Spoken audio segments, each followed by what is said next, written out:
Following the Indian model of constitution making, we decided to deliberate upon our future.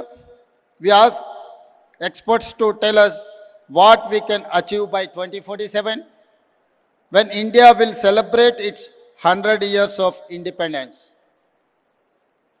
This is how the dream of Telangana Rising 2047 was born. In our Telangana culture, when we wanted to do something great, it is important to take blessings from our gods. Then we asked support of our people who told us their expectations, their dreams. Then we took help from our officers. Then we asked help from experts in central government, then Indian School of Business, and finally Niti Aayog.